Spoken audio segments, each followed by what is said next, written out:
Bonjour à tous, aujourd'hui je fais une vidéo sur les espaces vectoriels normés. Donc, dans cette première vidéo, je vais introduire les concepts de base que sont les normes sur un espace vectoriel, puis la topologie sur les espaces vectoriels. On verra ce que sont les ouverts, les fermés, l'adhérence, l'intérieur d'une partie d'un EVN. Et avec ces concepts de base, je ferai une deuxième vidéo qui abordera des notions un peu plus complexes sur la topologie des espaces vectoriels normés que je vous invite à consulter dans un deuxième temps. Alors, nous allons nous donner un espace vectoriel E sur un corps K qu'on prendra égal à R ou à C, R l'ensemble des réels ou C les complexes, et on va se donner N un entier naturel non nul. Alors tout de suite, notion fondamentale, on va se donner la définition d'une norme. Donc on appelle norme sur E toute application qu'on va noter grand N dans un premier temps, qui prend ses valeurs sur E et qui donne une valeur dans R+. Alors, ce n'est pas suffisant. Qu'est-ce qu'elle vérifie, cette application, pour être une norme? Eh bien, elle vérifie trois choses. Première chose, il faut que, quel que soit le vecteur de E que je prends, si sa norme c'est 0, ça veut dire que ce vecteur c'est 0. Ça, c'est la propriété de définition. On dit que la norme, elle est définie. Elle est définie et positive, parce que je vous rappelle qu'une norme, c'est à valeur dans R+. Donc ça prend un vecteur et ça donne un réel positif. C'est positif une norme. Deuxième chose, la norme, elle est homogène positivement. Qu'est-ce que ça veut dire? Ça veut dire que si je prends un lambda dans K et un U dans E, c'est-à-dire un vecteur et ici un scalaire, eh bien la norme de lambda fois U, c'est valeur absolue ou module de lambda en fonction qu'on est dans R ou C, fois la norme de U. Ça, c'est l'homogénéité positive de la norme N. On a deux propriétés, la définition et l'homogénéité positive. Il y en a une troisième que vous connaissez déjà tous, c'est l'inégalité triangulaire. Qu'est-ce que stipule l'inégalité triangulaire? Eh bien, pour tout U dans E, pour tout V dans E, on a l'inégalité suivante. La norme de U plus V, c'est plus petit que norme de U plus norme de V. Ça, vous le savez tous, c'est l'inégalité triangulaire.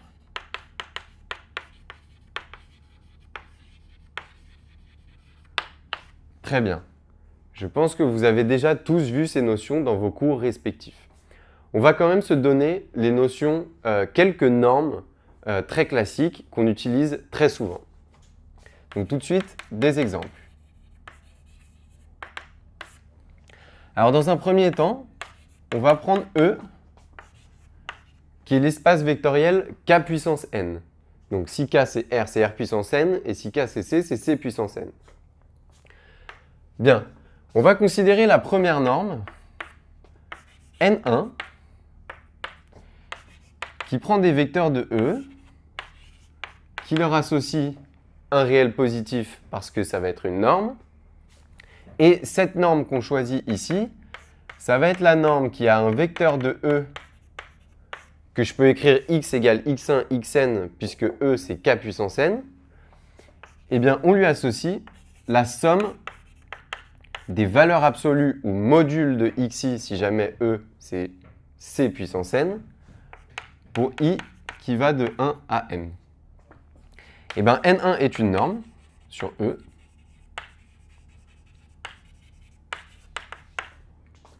En fait, N1 est appelée norme 1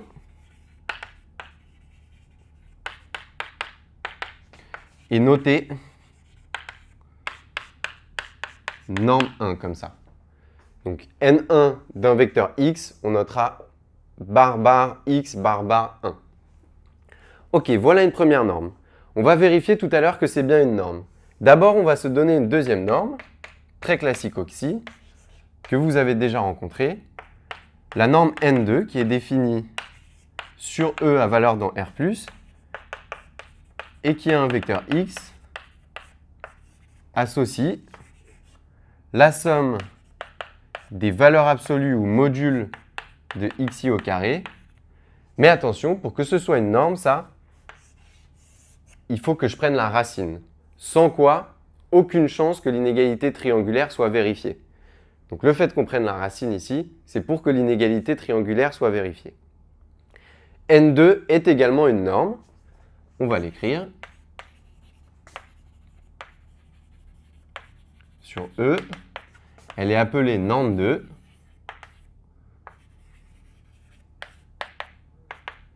Et elle est notée norme 2 comme ça. Je pense que c'est des exemples que vous avez tous déjà vus. On va s'en donner un troisième et puis prouver que la norme 1 est bien une norme sur E. Troisième norme classique sur K puissance n, c'est la norme infinie. Vous avez tous dû déjà rencontrer la norme infinie. C'est n infini, toujours, elle prend des vecteurs de E, elle leur associe un réel positif.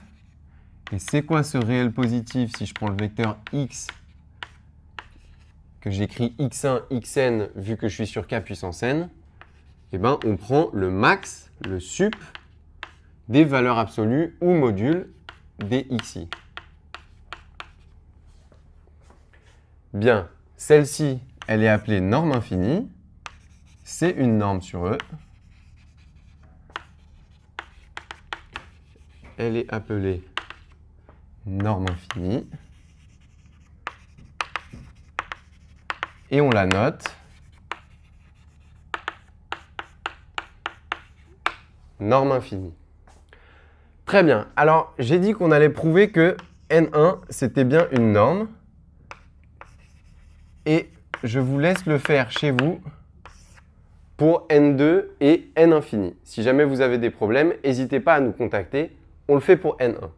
Alors, pour que N1 soit une norme, il faut qu'elle soit définie. Donc, si je prends un x dans E tel que N1 de x, c'est 0, je veux prouver que x égale 0. Alors, est-ce que c'est vrai? Eh bien, on a somme des valeurs absolues de xi qui vaut 0 pour i allant de 1 à n. Ça, c'est que des réels positifs. Si leur somme vaut 0, c'est que chacun vaut 0. Donc, pour tout i dans un n, valeur absolue de xi, ou module de xi si jamais je suis dans c puissance n, c'est 0. C'est-à-dire, si la valeur absolue ou le module vaut 0, ça veut dire que xi lui-même égale 0. Il y a un seul vecteur dont toutes les composantes sont nulles, c'est le vecteur nul. Ok, si la norme de x est 0, x est 0. C'est bon, la norme n1, elle est bien définie. Donc, elle a des chances d'être effectivement une norme. Une fois qu'on sait que elle est définie, il faut qu'on vérifie l'homogénéité positive. Alors, allons-y. Soit x dans E, lambda dans K. Et regardons norme 1 de lambda x. Je vous rappelle qu'on veut prouver que c'est valeur absolue de lambda fois norme 1 de x. C'est ça l'homogénéité positive. Alors, par définition, ça, c'est somme pour i allant de 1 à n de valeur absolue de lambda xi, ou module si jamais on est dans C. Et ça, je peux sortir le valeur absolue de lambda qui est en facteur de tout le monde. Donc j'ai valeur absolue de lambda, somme pour i allant de 1 à n, des modules de xi, et je retrouve ici norme 1 de x. Donc ça, c'est bien valeur absolue de lambda fois norme 1 de x. OK pour l'homogénéité positive.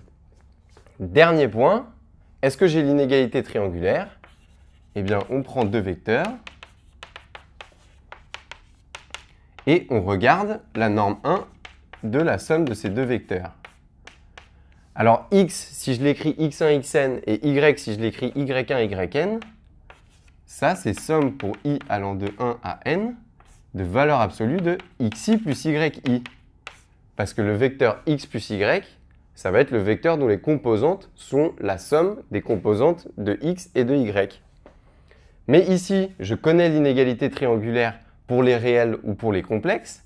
Donc, je sais que ça, c'est plus petit que la somme pour i allant de 1 à n de module de xi plus module de yi. J'ai utilisé module pour vous rappeler qu'on peut être sur c puissance n ici. Je peux séparer la somme en deux sommes et dire que j'ai ici la somme pour i allant de 1 à n de module de xi plus la somme pour i allant de 1 à n des modules de yi. Et je reconnais ici la norme 1 de x et ici la norme 1 de y.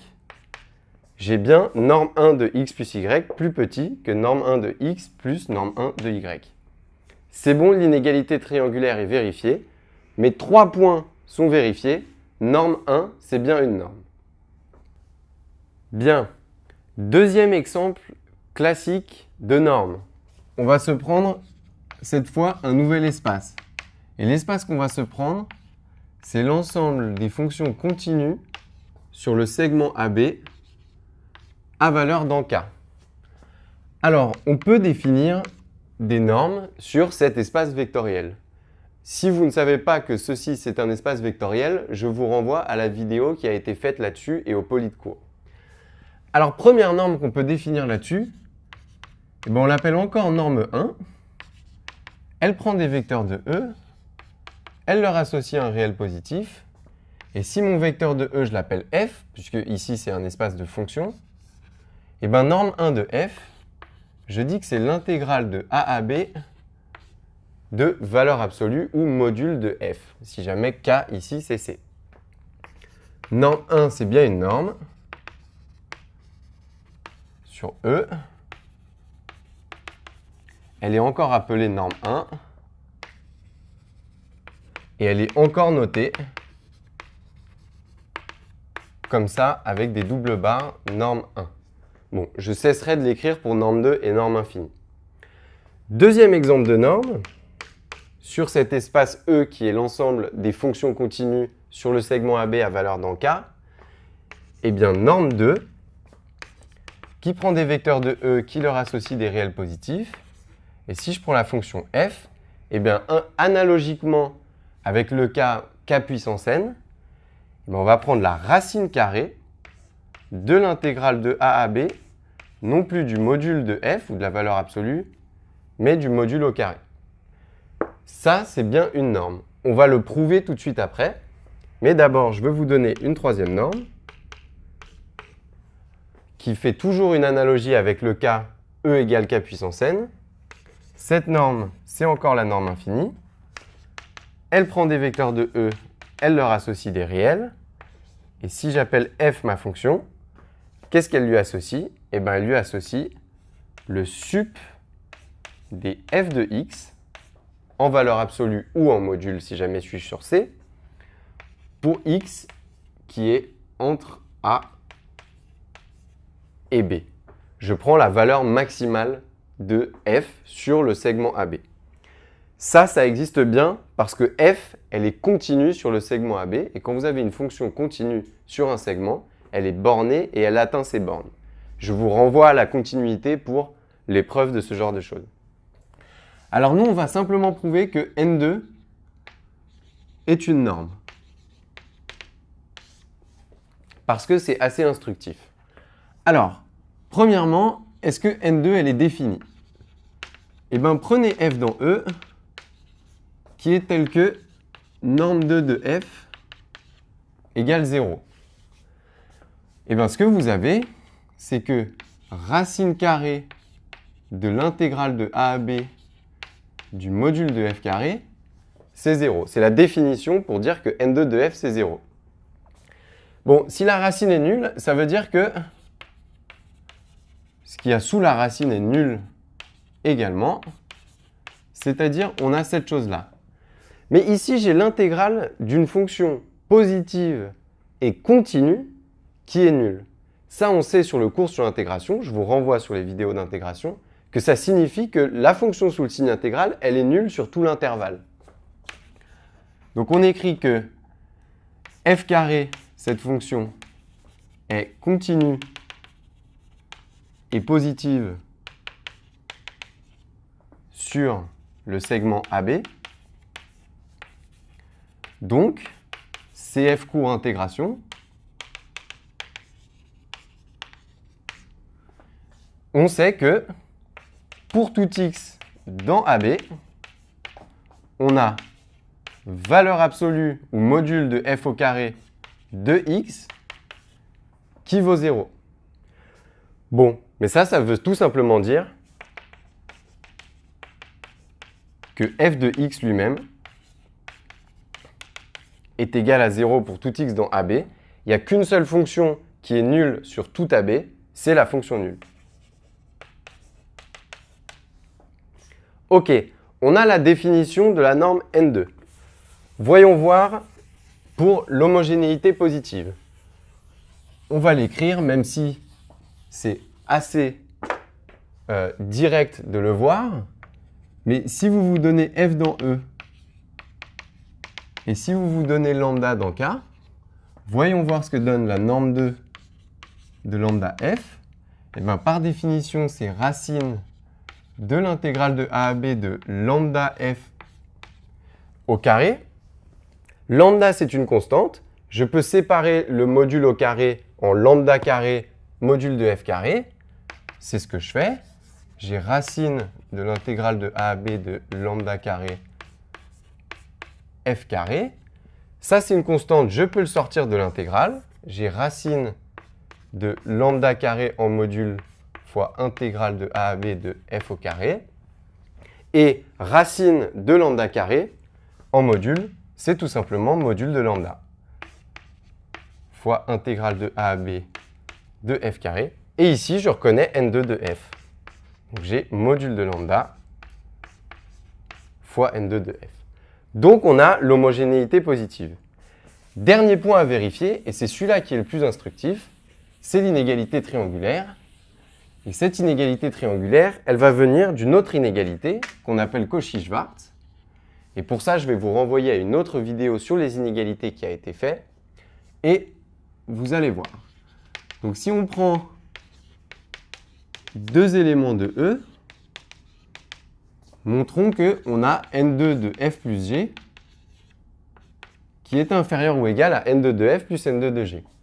Mais n2 de f plus g, c'est... Je vais en fait le prendre au carré pour me débarrasser de la racine, puisque ça m'ennuie de la trimballer sur tous les calculs. Alors ça, c'est l'intégrale de a à b de f plus g en module au carré.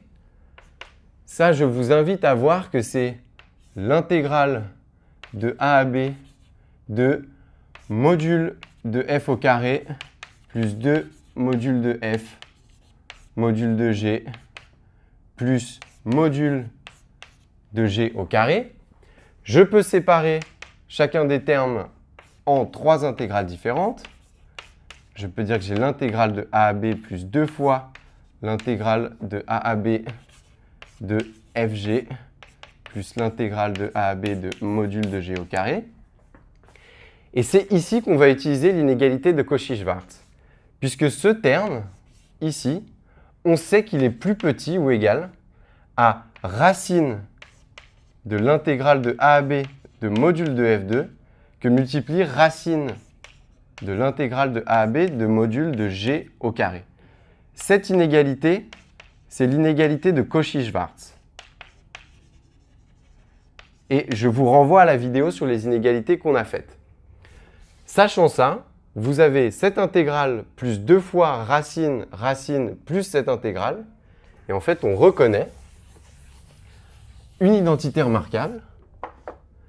Et ce que nous avons, c'est que n2 de f plus g, c'est plus petit que racine de l'intégrale de a à b de module de f au carré plus racine de l'intégrale de a à b de module de g au carré, le tout au carré.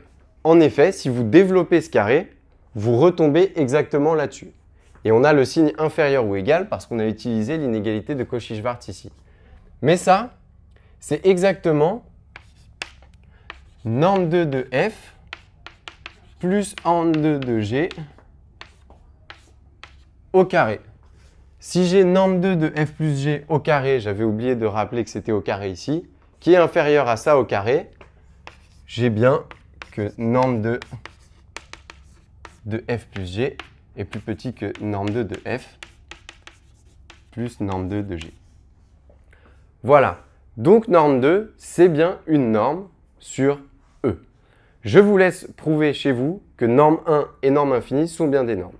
Tout de suite, on va passer à des nouvelles notions d'ouvert, fermé, intérieur, adhérence. Bien. On va maintenant aborder des notions de topologie. Donc ce que c'est que les ouverts, les fermés, l'intérieur d'une partie, l'adhérence d'une partie, et enfin ce qui est une partie dense. Et on va se donner quelques exemples pour bien appréhender ces notions.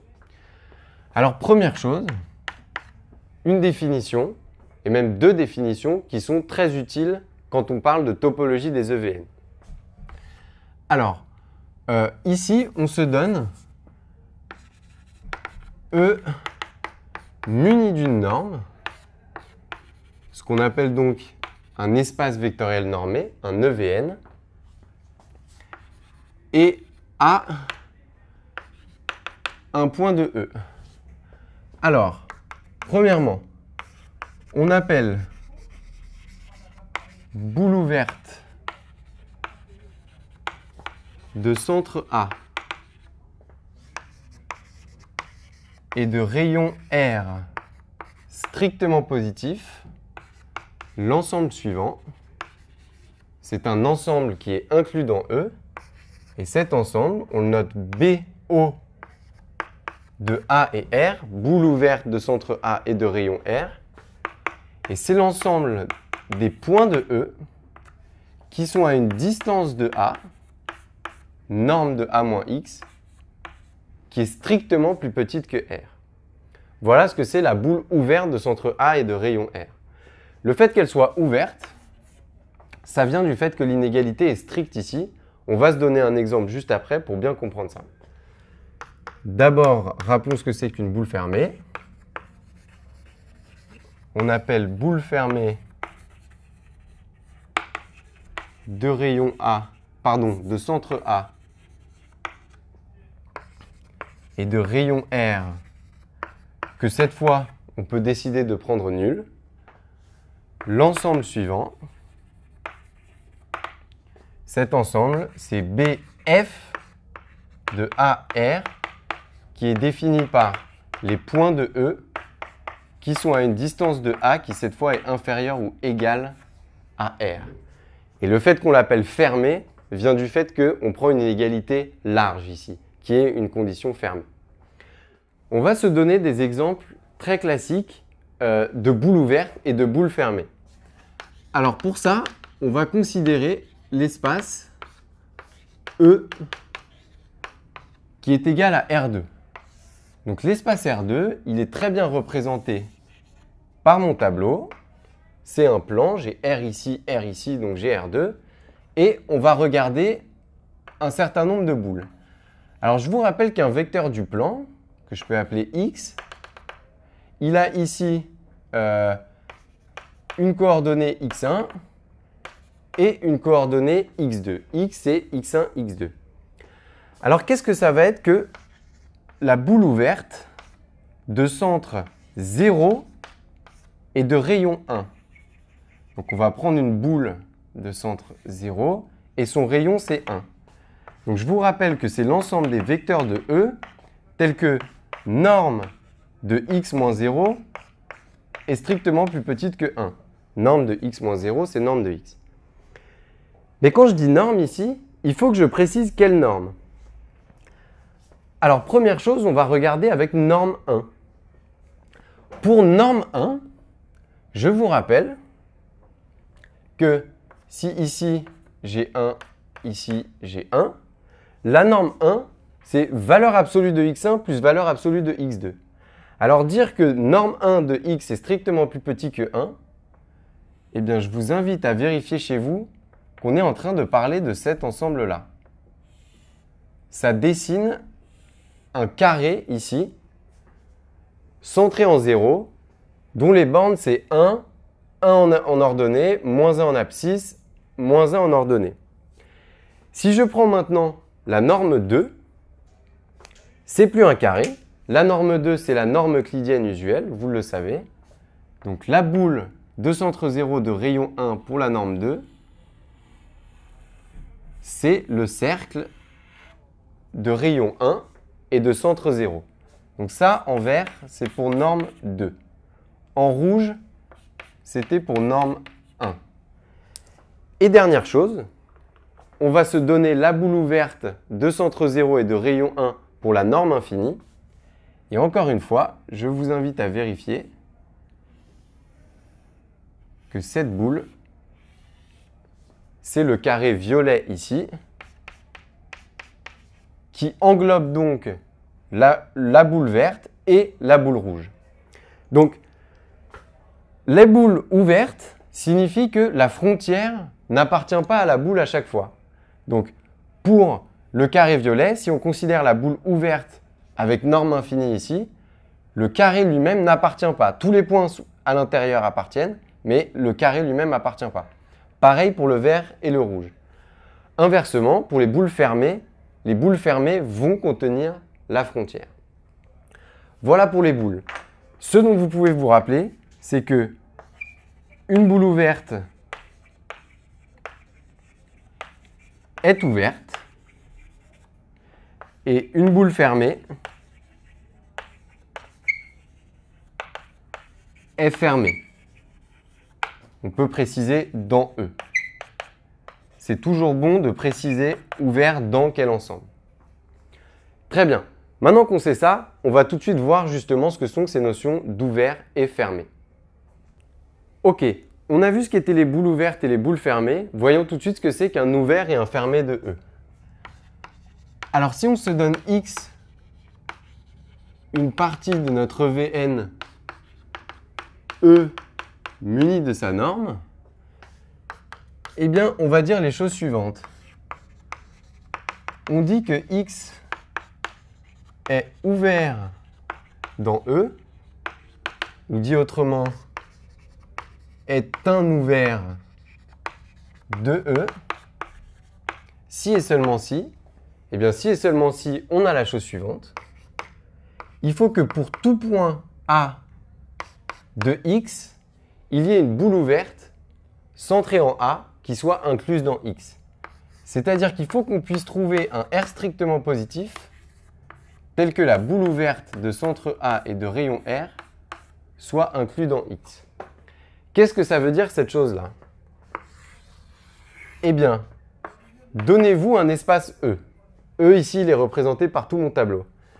Donnez-vous une partie grand X de E.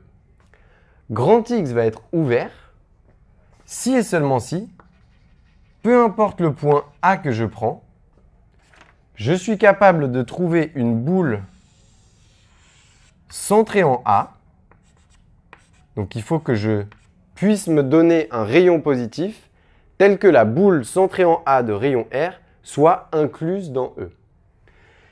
Du coup, vous pouvez tout de suite apprécier que si X contient sa frontière, si vous avez un point à la frontière ici, eh bien ça ne va pas. Votre partie X ne va pas être ouverte parce que si je prends n'importe quel rayon positif, même tout petit, et que je prends la boule ouverte centrée en ce point que je peux appeler B ici, eh bien ma boule, elle sort de X, elle n'est pas incluse dans X. Donc, une partie, elle ne sera pas ouverte si elle contient sa frontière. Voilà ce que c'est qu'un ouvert. C'est une partie, pour tous ces points, on peut trouver une petite boule autour qui est encore dans la partie. Alors, par opposition, qu'est-ce que c'est qu'un fermé? Eh bien, on dit que X est fermé, au contraire, dans E, ou que c'est un fermé de E, si et seulement si, et ben en fait c'est une définition en creuse, si et seulement si X bar est un ouvert de E. Je vous rappelle que X bar, c'est le complémentaire de X dans E.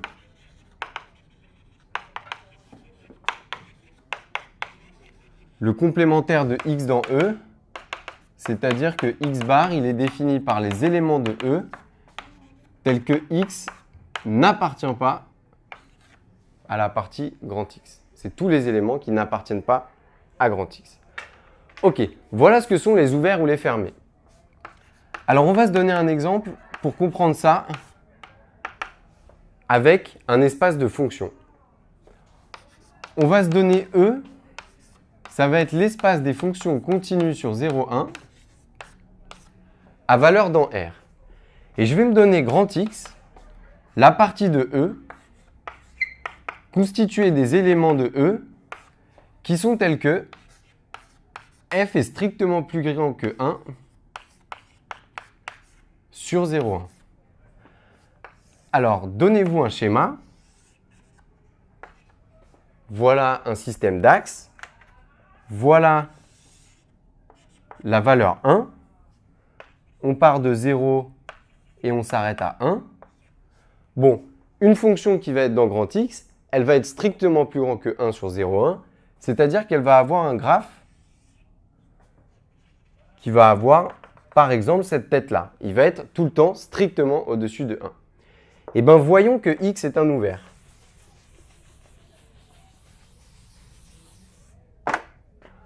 X est ouvert dans E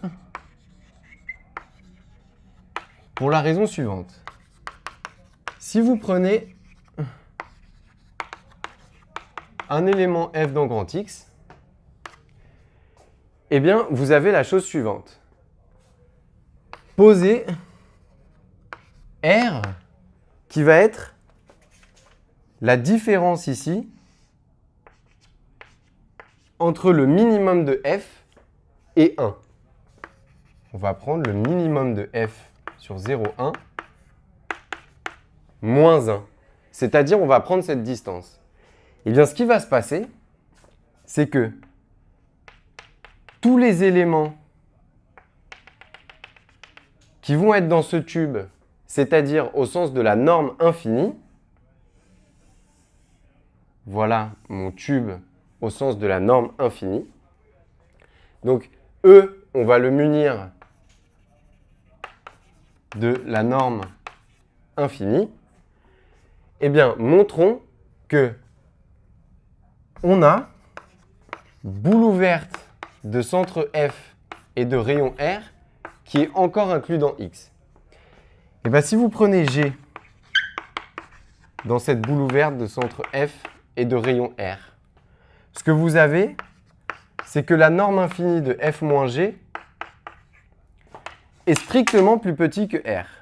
Et R, on a dit que c'était le min de F moins 1. Le minimum de F sur 0,1. En fait, ce qui a lieu, c'est que votre nouvelle fonction G, son graphe, il est quelque part ici, entre les deux bornes violettes ici. Ce qui veut dire qu'elle va être tout le temps au-dessus de 1. Alors, voyons voir pourquoi. Si j'ai ça, peu importe le x que je prends entre 0 et 1, j'ai f de x moins g de x qui est strictement plus petit que min de f moins 1. Eh bien, en particulier, je peux enlever les valeurs absolues. Ici, en particulier, je peux enlever les valeurs absolues. Et j'obtiens que moins g de x va être plus petit que min de f sur 0,1 moins 1 moins f de x en faisant passer le f de x de ce côté-là. Je multiplie par moins 1 cette inégalité. J'ai g de x qui est plus grand que 1 plus f de x moins min de f sur 0,1. Et cette chose-là, eh ben, c'est tout le temps positif ou nul. Donc j'ai g de x qui est strictement plus gros que 1. Ça, c'est vrai, peu importe x dans 0, 1. Donc, le min de g sur 0, 1 est strictement plus gros que 1. Bref, G appartient à la boule ouverte de centre F et de rayon R.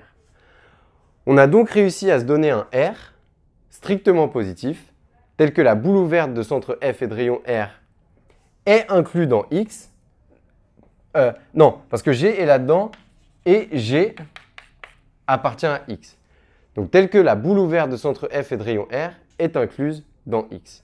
Donc, cette boule, c'est bien un ouvert. Voilà comment démontrer qu'une partie est un ouverte dans le cas d'espace de fonction. On va tout de suite voir ce que sont les notions d'adhérence d'intérieur et d'une partie dense, et ceci conclura la vidéo. On conclut cette vidéo par 3 définitions de ce que c'est que l'intérieur d'une partie, l'adhérence d'une partie et ce que c'est qu'une partie dense. Vous pourrez retrouver tout ça dans votre poly d'optimal subsp. Et n'hésitez pas à nous poser des questions si vous avez des problèmes sur ces notions. Alors, si X est une partie de levée n E munie de sa norme que je note comme ça, on dit que le point A de X est un point intérieur à X, de X, si et seulement si, et bien toujours de la même manière, vous pouvez trouver un R strictement positif, tel que la boule ouverte de centre A et de rayon R est incluse dans X. Qu'est-ce que ça signifie ça? Et bien en fait ça signifie que vous prenez une partie X, un point qui va être sur sa frontière par exemple, s'il appartient, il n'est pas un point intérieur à X. En effet, il est sur la frontière. Et la raison, c'est que peu importe petite la boule que vous preniez, la voilà, elle sort de ma partie X. En revanche, un point A ici, qui visiblement est à l'intérieur, pourquoi est-ce qu'il est bien à l'intérieur? Eh bien, pour la raison suivante, c'est que vous pouvez trouver une boule autour de A qui est bien contenue dans X. Voilà ce que c'est qu'un point intérieur à X. Eh bien, on appelle intérieur de grand X l'ensemble qu'on note X avec un rond au-dessus des points intérieurs à X.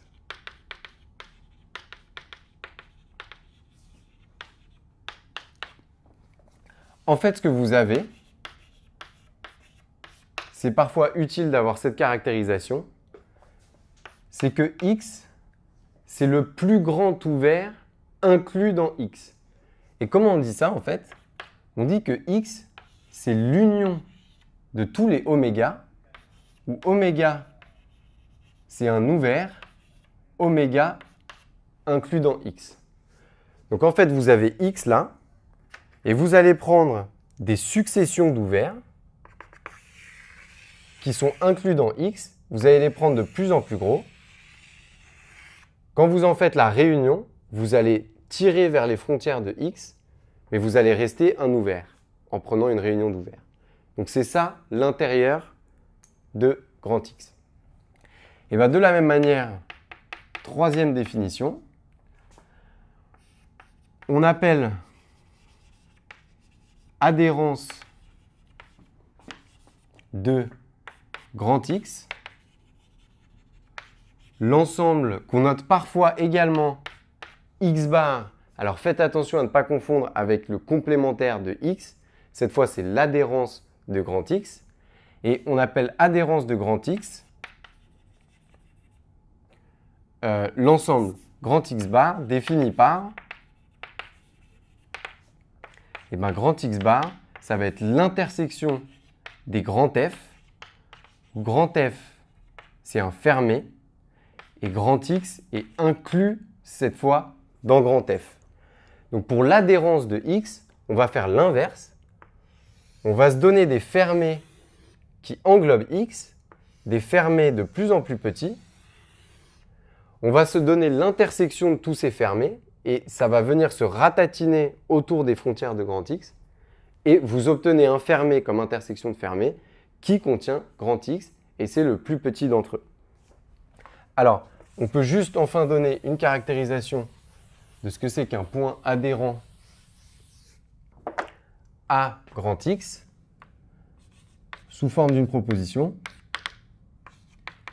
Si X appartient à l'adhérence de grand X, alors peu importe le rayon que vous vous donnez, la boule ouverte de centre X et de rayon R, elle va intersecter X. Ça va être non vide. Donc éventuellement, X, il n'est pas dans grand X, mais si vous prenez des points qui sont juste autour de lui, peu importe le rayon, il va intersecter grand X. Voilà ce que sont l'intérieur et l'adhérence d'un ensemble. Dernière définition que je voudrais vous donner aujourd'hui, c'est celle d'une partie dense. Alors, on dit que grand X est dense dans E norme si et seulement si, et bien en fait, si et seulement si l'adhérence de grand X vaut E, c'est-à-dire X bar égale E. Ce que ça signifie en substance que grand X bar c'est E, c'est que si vous vous donnez un ensemble E, des éléments de grand X, ils ne sont pas tous éléments de grand E, mais vous en trouvez partout. Quand on traitera les applications continues dans la deuxième vidéo sur les EVN, on verra l'utilité que ça a de parler de parties denses d'un ensemble. C'est tout pour cette vidéo. Merci beaucoup de l'avoir suivi. Vous avez les informations d'Optimal Subsp. N'hésitez pas à nous appeler pour nous poser des questions. Bon courage et à bientôt.